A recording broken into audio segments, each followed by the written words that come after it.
Hi everyone, welcome to RBL academy.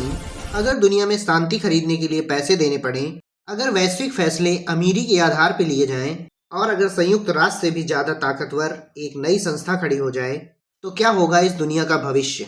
America के पूर्व राष्ट्रपति डोनाल्ड ट्रंप ने एक ऐसा प्रस्ताव रखा है जो वैश्विक व्यवस्था को हिला सकता है।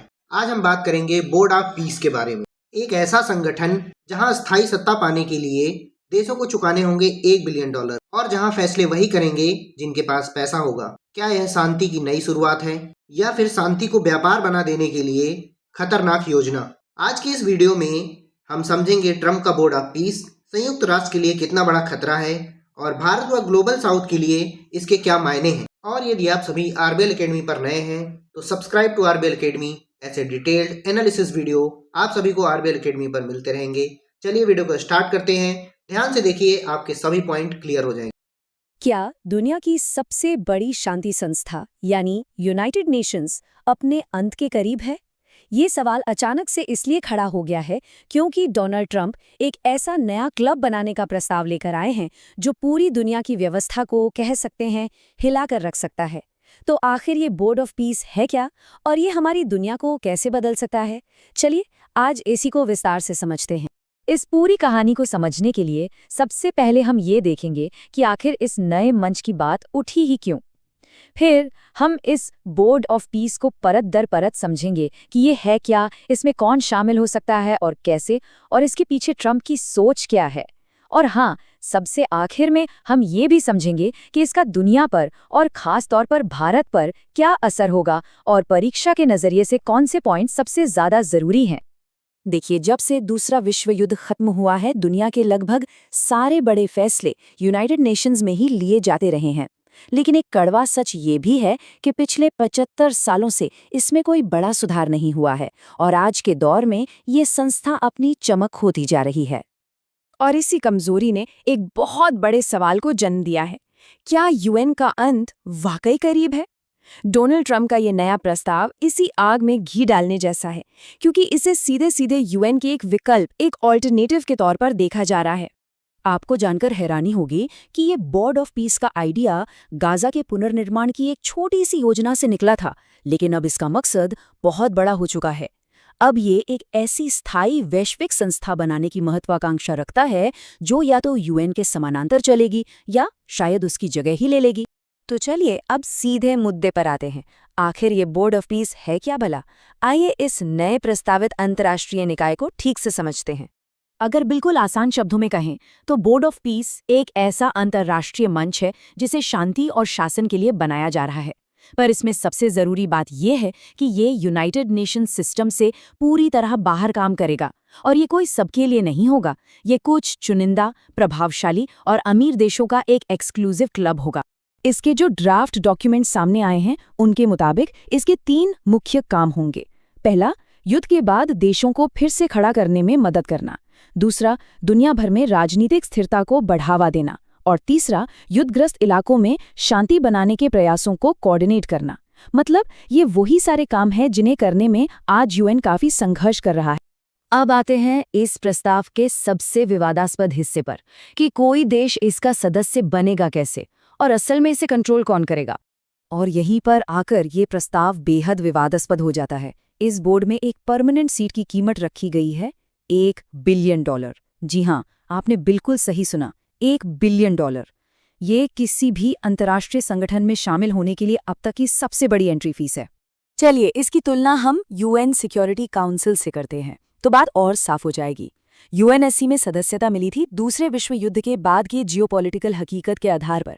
वहीं बोर्ड ऑफ पीस में परमानेंट सीट पूरी तरह से इस पर निर्भर करेगी कि आप कितना पैसा दे सकते हैं, और जो देश ये पैसा नहीं दे सकते उन्हें 3 साल के लिए नॉन परमानेंट सदस्यता मिल सकती है। ये एक बहुत बहुत बड़ा बदलाव है। हम एक नियम आधारित व्यवस्था से हटकर एक व्यक्ति केंद्रित व्यवस्था की तरफ जा रहे हैं। मतलब सारी की सारी पावर एक इंसान के हाथ में होगी, जिसमें किसी भी तरह की जांच या संतुलन की कोई गुंजाइश नहीं होगी। इसका जो चेयरमैन होगा और जिसके लिए डोनाल्ड ट्रंप का नाम ही प्रस्तावित है, उसके पास लगभग सारी शक्तियां होंगी।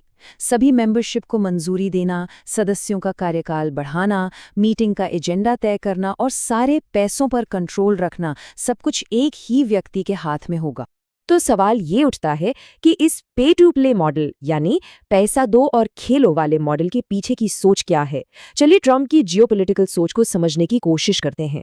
ट्रंप के अंतर्राष्ट्रीय संबंधों को लेकर जो विचार हैं, उसे ये एक लाइन पूरी तरह से बता देती है।